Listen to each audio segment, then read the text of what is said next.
హైదరాబాద్లో ఓ కసాయి తండ్రి.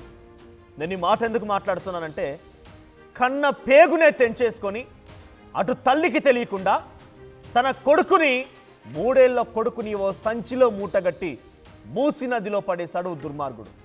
ఇక్కడ తండ్రి కంటే కూడా వాడి పేరు దుర్మార్గుడు అంటేనే సమంజసమేమో. హైదరాబాద్లో ఈ ఘటన చోటు చేసుకుంది. తన 3 ఏళ్ల చిన్నారిని, ఇక్కడ ఫోటోలో కనిపిస్తున్న చూడండి, ఎంత ముద్దు ముద్దుగా బుజ్జి బుజ్జిగా ఉన్నాడో, ఎంత చబ్బీ చబ్బీగా ఉన్నాడో. ఆ చిన్న పిల్లవాడిని అనారోగ్య సమస్య అయిందని చెప్పి ఆ సమస్యను తీర్చలేకపోతున్నామని చాలా దారుణాతి దారుణంగా తన కుమారుడినే మూతిపై దిండు పెట్టి ఊపిరాడకుండా చేసి ఓ సంచిలో మూటగట్టి మూసి నదిలో పడేశారట ఒక నీచ్ కమ్మిన కుత్తేగాడు. నీ మాట ఎందుకు మాట్లాడుతున్నాను ఇంత దారుణంగానంటే, అనారోగ్య బారిన పడిపోయి ఉంటే, ఇబ్బందులు పడుతూ ఉంటే దవాఖానలో చేర్పించాలి.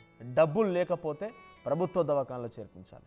ఎవరైనా సహాయం అడగాలి, కొంత ముందుకు తీసుకెళ్ళాలి. ఎలాగైనా తన కొడుకుని కాపాడుకోవాలనేటువంటి లక్ష్యం, ఒక నమ్మకం, ఒక ధైర్యంతో ముందుకెళ్ళాలి. కానీ ఎంత దుర్మార్గంగా ప్రవర్తించున్నటువంటి తండ్రి ఇక్కడ. బండ్లగూడలోని నూరీనగర్కు చెందినటువంటి మహమ్మద్ అక్బర్ సనా బేగం దంపతులకి 2 పిల్లలు ఉన్నారు. మొదటి అబ్బాయి 11 ఏళ్ళు, రెండో అబ్బాయి ఇక్కడ కనిపించిన అనాస్. సో అనాస్కి 3 ఏళ్ళు ఉన్నాయి ఇప్పుడు. సో తను అనారోగ్య బారిన పడిపోయాడట. కొంతకాలంగా అనారోగ్య సమస్యలతో ఆ చిన్న కుమారుడు ఇబ్బందులు పడుతూ ఉంటే భార్యాభర్తలకి మధ్య గొడవలు జరిగేవంట. రోజు గొడవ పడుతూ ఉండేవారట. ఇటు భార్య సనా బేగం కూడా నీలోఫర్లో కేర్ టేకర్గా పనిచేస్తోంది. అయితే నిన్న రోజువారీగానే తన భార్య ఉద్యోగానికి వెళ్ళింది. భార్య ఉద్యోగానికి వెళ్ళిన తర్వాత వెంటనే ఒక దిండు తీసుకొని కుమారుడు పడుకుంటూ ఉండగా మొహంపై పెట్టి ఊపిరాడకుండా చేసి కొడుకుని చంపేశాడు. ఆ తర్వాత ఒక సంచిలో మూట కట్టుకొని తీసుకెళ్ళి మూసి నదిలో పడేశాడు. కొడుకు ఆరోగ్యం బాగాలేదని చెప్పి రోజు గొడవలు జరుగుతూ ఉంటే తల్లికి తెలియకుండా, ఆ కన్న పేక్కు తెలియకుండా, నవమాసాలు మోసి కనీ పెంచినటువంటి తన తల్లికి తెలియకుండా ఆ అనాస్ని తలపై దిండు పెట్టి చంపేసి సంచిలో కట్టాడట. నీకు చేతులు ఎలా వచ్చాయో నాకు అర్థం కాదు. ఆ బాబుని చంపడానికి నీకు చేతులు ఎలా వచ్చాయి? అసలు మనిషివేనా? తండ్రివి అన్నావు కదా, నువ్వు కన్న మనిషివి కదా. ఎంత దుర్మార్గమా! సంచిలో ఆ మృతదేహాన్ని కుక్కి బైక్పై తీసుకెళ్ళాడట. బైక్పై తీసుకెళ్ళి నయాపూల్ బ్రిడ్జ్ మీద నుంచి మూసి నదిలో పడేశారట. ప్రస్తుతానికి తర్వాత ఏం చేశారట అంటే, మరుసటి రోజు ఆ తండ్రి వెళ్ళి నా బాబు కనిపించట్లేదని చెప్పి ఫిర్యాదు ఇచ్చాడట. ఎంత నాటకం ఆడాడు తండ్రి. నా బాబు కనిపించలేదని ఫిర్యాదు ఇచ్చాడట. బంధువులపైన ఆ నెపాన్ని నెట్టాలనుకున్నాడట. తన బంధువులు ఎవరో తీసుకెళ్లారని చెప్పే రకంగా బంధువులపై నెపాన్ని నెట్టాలనుకున్నాడు. బిగ్గెస్ట్ స్కెచ్ చేశాడు. కానీ పోలీసులు ఆ కాల్ డాటా తీస్తే తన ఫోన్లో ఎటువంటి కాల్ డాటాలో బంధువులు కాల్ చేసినట్టుగా లేదు. ఆ తర్వాత సీసీటీవీ కెమెరాలు పరిశీలిస్తే తన బండి పైన ఒక మూటలో తన కుమారుడిని కట్టుకొని వెళ్ళినట్టుగా పోలీసులు గుర్తించారు. చూడండి ఎంత పాపపు వ్యక్తి వీడు. కసాయి తండ్రి, కసాయి తండ్రి. నిన్న మెదక్లో కూడా ఇదే మాదిరిగా 2 ఏళ్ల చిన్నారిని తమ అక్రమ సంబంధానికి అడ్డొస్తున్నాడని చెప్పి ఆ తల్లి, ఏకంగా కన్న తల్లే రంకుమొగుడు మదం బలుపెక్కి రంకుమొగుడుతో వెళ్ళిపోయే సమయంలో ఊరు చివరన ఆ చిన్నారి ఊపిరాడకుండా గొంతు నులిమి అక్కడే పాతి పెట్టేసింది. మెదక్ జిల్లాలో ఈ ఘటన చోటు చేసుకుంది. ఆ ఘటన నుంచి బయటికి పడక మునిపే ఇప్పుడు మరో ఘటన చోటు చేసుకుంది. ఇక్కడ బాబు, అక్కడ చిన్నారి. అక్కడ 2 ఏళ్ల పాప అక్రమ సంబంధానికి అడ్డొస్తుందని చెప్పి చంపేసి ఊరి పొలిమేర దగ్గర ఆ అమ్మాయిని, ఆ చిన్న పాపని పాతి పెట్టేశారు. 3 ఏళ్ల తర్వాత వాళ్ళు మళ్ళీ పోలీసులు దొరకబడితే తిరిగి వస్తే ఆ పాప ఏదని అడిగితే ఈ విషయం బయటపడింది. నేను తవ్వి తీస్తే ఎముకలు బయటపడ్డాయి. ఇప్పుడు మూసీలో 3 ఏళ్ల ఒక బాబు తన కన్న కొడుకునే తండ్రి ఇంత దుర్మార్గంగా వ్యవహరించి చంపి సంచిలో వేసి పడేశారంట. మీరు చెప్పండి, ఇటువంటి కసాయి తండ్రులు, ఇటువంటి దుర్మార్గపడినటువంటి వాళ్ళని ఏం చేస్తే బాగుంటుందో మీరు కామెంట్ చేయండి. చూడండి, ఈ మధ్య కాలంలో ఈ ఫెర్టిలిటీ సెంటర్లు లేకపోతే ఇంకా రకరకాలుగా సెంటర్లు పెరుగుతున్న కారణం ఏంటి? పిల్లలు లేక చాలామంది ఇబ్బంది పడుతూ ఉంటే వీడికి మదమెక్కి బలుపెక్కి అనారోగ్య బారిన పడినాడని చెప్పి ఆ పాపను చంపేస్తారా? ప్రభుత్వాలు ఉన్నాయి, ప్రభుత్వ దవాఖానాలు ఉన్నాయి, ఎవరైనా సహాయం అడగాల్సింది. ఏదో కాయో కష్టం చేసి ఉన్న రోజులు పెంచి పోషించుకోవాల్సింది. అప్పటికీ అనారోగ్య బారి నుంచి ఆ బాబు క్షీణించకపోతే అప్పుడు మనం ఎవరము ఏం చేయలేం. డాక్టర్లే దేవులుగా భావించి డాక్టర్ల దగ్గరే చికిత్స తీసుకోవాలి. కానీ నువ్వే చేతులారా చంపేసి ఆ మూసి నదిలో పడేయడం అంటే ఇంతకంటే దారుణం ఉంటుందా? ఇంతకంటే పాపం ఉంటుందా? ఇంతకంటే దుర్మార్గం, దౌర్భాగ్యం ఉంటుందా? కొడుకుని చంపుకొని మూసి నదిలో పడేస్తారా?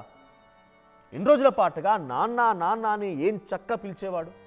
నీ గుండెలపై తన్నించుకున్నావా లేదా? ఆ బాబుతో ఆడుకున్నావా లేదా?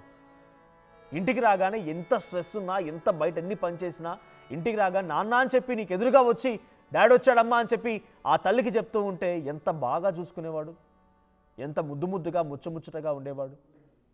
ఇంత దుర్మార్గానికి పాల్పడతారా? సో ప్రస్తుతానికి హైదరాబాద్ నగరంలో ఈ ఘటన కొంత కలవరపాటు గురి చేస్తోంది. నూరీ నగర్లో ఈ ఘటన చోటు చేసుకుంది. అటు మహమ్మద్ అక్బర్ అండ్ సనా బేగంలకి 2 పిల్లలు ఉన్నారు.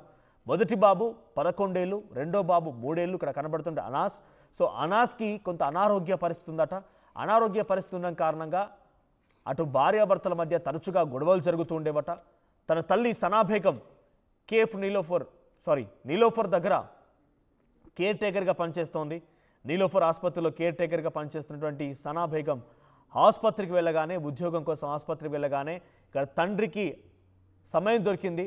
కుమారుడిని మూతిపై దిండు పెట్టి ఊపిరాడకుండా చేసి మూట కట్టుకొని సంచిలో పెట్టి డైరెక్ట్గా మూసి నదులు వేశాడు. నఫూల్ బ్రిడ్జ్ దగ్గర నుంచి అక్కడ మూసి నదులు వేసేశాడు. ఆ తర్వాత పోలీస్ స్టేషన్కి వచ్చి మరుసటి రోజున మా బాబు కనిపించలేదంటూ ఫిర్యాదు చేశాడట. ఆ నెపాన్ని బంధువులపై నెట్టాలనుకున్నాడు, కానీ పోలీసులు ఈ విషయాన్ని ఛేదించారు. ప్రస్తుతానికి అక్బర్ని అదుపులో తీసుకున్నట్టు తెలుస్తోంది. మా ప్రతినిధి పవన్ సిద్ధంగా ఉన్నారు లైవ్లో. అంతకంటే ముందు ఒకసారి ఆ విజువల్లో చూడండి. ఆ విజువల్లో కూడా మాకు కనబడుతున్నటువంటి సిచ్యువేషన్లో గతంలో కూడా బోడుప్పల్ దగ్గర ఒక గర్భిణీ స్త్రీని ఇదే రకంగా హతమార్చి భర్త ముక్కలు చేసి మూసి నదిలో పడేశాడు. సో ప్రస్తుతానికి మూసి నదులు ఎటువంటి విధంగా చాలా పెద్ద ఎత్తున సంఘటనలు చోటు చేసుకుంటున్నాయి. పవన్, సో ఏంటి తండ్రే ఏకంగా కసాయి తండ్రిగా మారిపోయి దుర్మార్గుడు తన కుమారుడిని హతమార్చి సంచిలో కట్టి మూసి నదిలో పడేసిన ఘటన కొంత కలవరపాటు గురి చేస్తుంది. అప్డేట్స్ ఏంటి విషయం పైన? రైట్ మనోజ్, ఏదైతే హైదరాబాద్ ఓల్డ్ సిటీలో ఉన్న బండ్లగూడలో దారుణం చోటు చేసుకుంది. ఏదైతే తన సొంత కొడుకుని, ఏదైతే 3 ఏళ్ళ తన సొంత కొడుకుని అనారోగ్యంతో ఉన్నాడన్న కారణంతోనే, కేవలం ఆ కారణంతోనే తన కుమారుని తలపై దిండు పెట్టి చంపేసి ఆ మృతదేహాన్ని ఒక సంచిలో కట్టుకొని అలాగే బైక్ పై వెళ్తూ ఏదైతే బండ్లగూడలో ఉన్న నయాపూల్ బ్రిడ్జ్ దగ్గర ఉన్న మూసీ రివర్లో పడేయడం జరిగింది. సో ఇదంతా కూడా ఇదైతే శుక్రవారం నైట్ జరగడం జరిగింది. సో ఇదంతా కూడా ఒక వింత ఘటన అయితే చెప్పుకోవచ్చు. ఎందుకంటే భార్యాభర్తల మధ్య తరచుగా గొడవలు వస్తూ ఉన్నాయి. తన భర్త అయితే కూరగాయలు అమ్ముతూ కూరగాయల వ్యాపారం చేస్తున్నాడు. భార్య నిలోఫర్లో కేర్ టేకర్గా చేస్తూ ఉంది. సో వీరు పెద్ద కుమారుడు అయితే వారికి చేయూతగా ఉన్నాడు, పనిచేస్తున్నాడు. కానీ రెండో కుమారుడు 3 సంవత్సరాల అనాస్ అయితే కొంచెం అనారోగ్య పరిస్థితికి అయితే కారణంగా ఇంట్లోనే ఉంటా ఉన్నాడు. సో కొంచెం ఈ సీజన్ వ్యాధులు లేకుంటే ఇంకే వ్యాధులు ఉన్నాయో తెలియదు, కానీ ఆ బాలుడైతే అనారోగ్యంతో ఉన్నాడు. సో ఈ తండ్రి ఎవరైతే ఉన్నాడో అదంతా చూడలేక, ఖర్చులు పెట్టలేక, ఇదంతా కూడా నేను ఈ ఖర్చులు ఈ హాస్పిటల్ చూపించడం నా వల్ల కాదు, ఇవంతా కూడా నాకు తలభారంగా ఉంది అన్న తలుచుకొని ఆ భార్య ఇంట్లో లేని సమయంలో, విధులకు వెళ్ళిన సమయంలో కొడుకుని అతి కిరాతకంగా చంపి ఏమీ తెలియనట్టుగా ఒక సంచిలో కట్టుకొని వెళ్ళి మూసీ రివర్లో పడేయడం జరిగింది. సో ఏమీ తెలియనట్టు మళ్ళీ వచ్చి ఆ పోలీసులకు ఫిర్యాదు చేయడం, ఏదైతే ఆ బంధువుల ఇంటికి వెళ్ళారో లేకపోతే ఇంకెవరు తీసుకెళ్లారో తెలియదు, నా కొడుకు కనిపించట్లేదు అంటూ ఏం తెలియనట్టే మళ్ళీ కంప్లైంట్ చేయడం జరిగింది. సో పోలీసులు అక్కడికి వచ్చిన వెంటనే అతని ఫోన్ తీసుకొని ఫోన్ మొత్తం కూడా చెక్ చేయడం జరిగింది. లోపల కాల్ హిస్టరీ చూడడం జరిగింది. సో ఎక్కడ కూడా ఎవరికి ఫోన్ చేసినట్లేదు, వచ్చినట్లేదు. మీరేమో బంధువుల దగ్గర దింపేసి వచ్చారంటున్నారు, మరి బంధువులకు ఫోన్ చేసినట్టు ఫోన్ రికార్డ్ లేదంటూ కూడా పోలీసులు అతన్ని గట్టిగా విచారించడం జరిగింది. సో పోలీసులు అతనిపై అనుమానంతో ముందస్తు విచారణ చేయగా సీసీటీవీ ఫుటేజ్లో విస్తుపోయే నిజాలు అయితే బయటపడ్డాయి. అతను ఏకంగా ఒక సంచిలో ఒక పిల్లోని పెట్టుకొని ఒక భారీ మూటని బండి మీద పెట్టుకొని తీసుకెళ్ళినట్టుగా కనిపించింది. సో పోలీసులు అయితే ఆ మహమ్మద్ అక్బర్ని అయితే అదుపులోకి తీసుకున్నారు. సో నిన్న రాత్రి ఏదైతే ఎన్డీఆర్ఎఫ్ బృందాలు, పోలీసు బృందాలు అండ్ హైడ్రా సిబ్బంది, జిహెచ్ఎంసీ సిబ్బంది వీళ్ళందరూ కూడా ఆ బ్రిడ్జ్ దగ్గర, రివర్ దగ్గరకు చేరుకోవడం జరిగింది. కానీ వరద ప్రవాహంతో, ఎందుకంటే హైదరాబాద్లో కురుస్తున్న వర్షాలు గత 3 రోజులుగా వర్షం తీవ్రత హెవీగా ఉండడంతో మూసీ రివర్ మళ్ళీ పొంగుతా ఉంది. సో అంత భారీ ప్రవాహంలో ఈ రెస్క్యూ ఆపరేషన్ చేయడం చాలా కష్టం అంటూ కూడా హైడ్రా సిబ్బంది చేతులు తీయడం జరిగింది. సో కంటిన్యూస్గా నిన్న రాత్రి ఆ రెస్క్యూ ఆపరేషన్ నుంచి ఈరోజు కంటిన్యూ చేస్తూ ఉన్నారు. ఇంకా కూడా గాలింపు చర్యలు చేపడతా ఉన్నారు. లోపల అనాస్ మృతదేహం ఎక్కడైనా లభ్యమవుతుందా అంటూ కూడా ఎంక్వైరీ చేస్తున్నారు. ఏదైతే బోడుప్పల్లో మనం మాట్లాడిన బోడుప్పల్లో భార్యను ముక్కలుగా నరికి ఆ బాడీ పార్ట్స్ని మూసీ రివర్లో వేయడం జరిగింది. సో ఇప్పటికి కూడా ఒక్క బాడీ అవశేషం కూడా ఇప్పటికీ లభ్యం కాలేదు.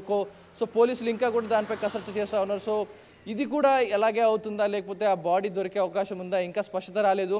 సో ముందు ఆ ఎంక్వైరీ అయితే చేస్తూ ఉన్నారు. ఆ సర్చ్ ఆపరేషన్ అయితే ఇంకా కంటిన్యూ అవుతుంది. ఇంకా హైడ్రా సిబ్బంది, జిహెచ్ఎంసీ వీరందరూ కూడా ఏకతాటిగా ఆ సర్చ్ ఆపరేషన్ అయితే కొనసాగిస్తూ ఉన్నారు. సో ప్రస్తుతం ఆ తండ్రిని అయితే అదుపులోకి తీసుకోవడం జరిగింది. భార్యే భర్తపై ఫిర్యాదు చేయడం జరిగింది. లోపల పోలీస్ స్టేషన్కి వెళ్ళి నా భర్తపైనే అనుమానం ఉంది, నా కొడుకు కనిపించడం లేదు, గొడవలు వచ్చిన ప్రతిసారి నా కొడుకునే నిందిస్తూ ఉండేవాడు, ఈ కొడుకు నాకు అడ్డంగా ఉన్నాడంటూ మాట్లాడుతున్నాడంటూ భార్య వెళ్ళి పోలీసులు ఫిర్యాదు చేయడం జరిగింది. సో భార్య చెప్పిన మాటల ఆధారంగా కంప్లైంట్ తీసుకున్న పోలీసులు ఎంక్వైరీలో ఈ విస్తుపోయే నిజాలన్నీ కూడా బయటపడ్డాయి. సో ప్రస్తుతం మొహమ్మద్ అక్బర్ ఎన్ని రోజులుగా ఈ రకంగా కుమారుడిని హతమార్చాలని స్కెచ్ వేస్తూ ఉన్నాడు? ఏదైనా మధ్యమత్తులో ఉన్నాడా, లేకుంటే పిచ్చి ముదిరిందా, పిచ్చోడైపోయాడా? ఎందుకు ఇంత దుర్మార్గానికి పాల్పడ్డా కసాయి తండ్రి? అంటే ఎన్ని రోజులుగా ఈ స్కెచ్ వేస్తూ ఉన్నాడు? భార్య లేని సమయం చూసి మొహంపై దిండు పెట్టి సంచిలో పెట్టేసి మూసి నదిలో పడేయడం అంతా కూడా ఒక రోజులో అంతా అప్పటికప్పుడే వచ్చిన ఆలోచన అయితే కాదు. సో బహుశా దీనికి సంబంధించి ఒక బిగ్గెస్ట్ స్కెచ్ వేసి ఉంటాడు. సో అటు తల్లికి తెలియకుండా ఎన్ని రోజుల పాటుగా ఈ స్కెచ్ వేస్తున్నాడు.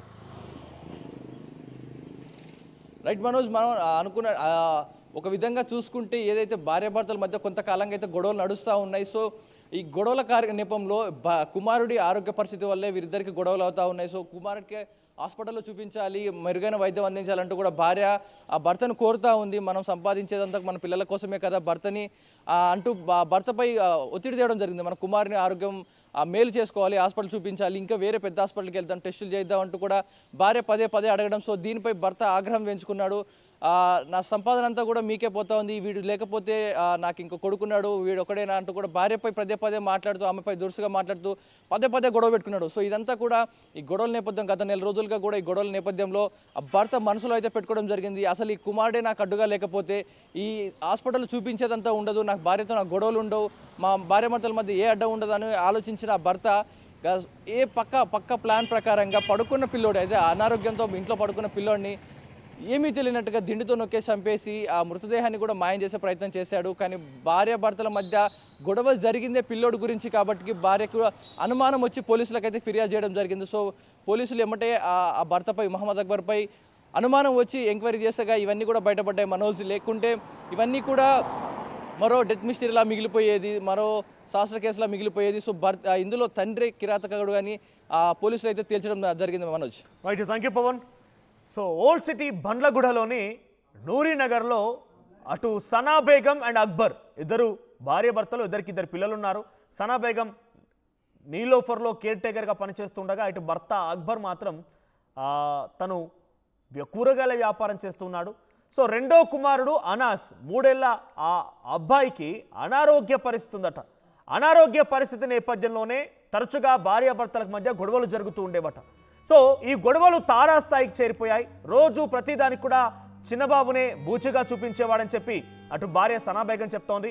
అయితే నిన్న అటు సనా బేగం ఆసుపత్రికి వెళ్ళిన తర్వాత ఈ కసాయి తండ్రే, ఈ దుర్మార్గుడే ఆ బాబు మొహంపై దిండు పెట్టి ఊపిరాడకుండా చేసి హతమార్చి ఓ సంచిలో మూటగట్టుకొని అనాస్ని తీసుకెళ్ళి నయాపూల్ బ్రిడ్జ్ పై నుంచి మూసీ నదిలో పడేశాడు.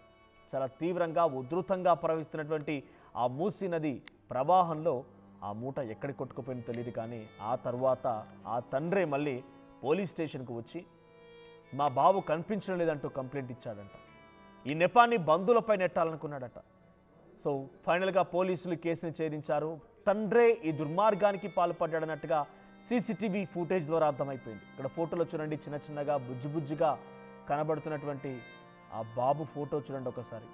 ఆ బాబుని ఎలా చంపాలనిపించిందో నీకు? పిల్లలు లేక చాలామంది ఇబ్బందులు పడుతున్నారు, ఒక రకంగా చచ్చిపోతున్నారు. అటువంటి పరిస్థితుల నుంచి కన్న బిడ్డని చంపుకున్నామంటే నీ అంతటి ఒక కసాయి తండ్రి ఎవ్వరికీ ఉండకూడదు. అసలు సమాజంలో ఇటువంటి వాళ్ళు డెఫినెట్గా కొంత ఇబ్బందే. వీళ్ళ వల్ల చిన్న పిల్లలే కాదు, చాలా ప్రాణాలు కూడా పోయే అవకాశం కూడా ఉందని చెప్పి ప్రస్తుతం అందరూ కూడా పెద్ద ఎత్తున ఆగ్రహం వెలగక్కుతూ ఉన్నారు. సో భార్య ఫిర్యాదుతో భర్తపై కేసు నమోదైంది ఇప్పుడు. సో అటు ఎన్డీఆర్ఎఫ్, ఎస్డీఆర్ఎఫ్, దీంతో పాటుగా హైడ్రా సిబ్బంది, ముఖ్యంగా హైడ్రా సిబ్బంది రంగంలోకి దిగారు. మూసీ నది ప్రవాహంలో ఆ బాబు కోసం వెతుకుతూ ఉన్నారు. ఇప్పుడు బాబు మృతదేహం కోసం తనిఖీ చేస్తూ ఉన్నారు. సో ఏదేమైనా ఈ వార్త విన్న తర్వాత ఆ కసాయి తండ్రిని ఎలా శిక్షిస్తే బాగుంటుందనేది మీ అభిప్రాయంగా ఉంది. మీ అభిప్రాయాన్ని కామెంట్ చేయండి. అసలైన తొలి వెలుగు. ఫాలో వాట్సాప్ @తొలి వెలుగు official.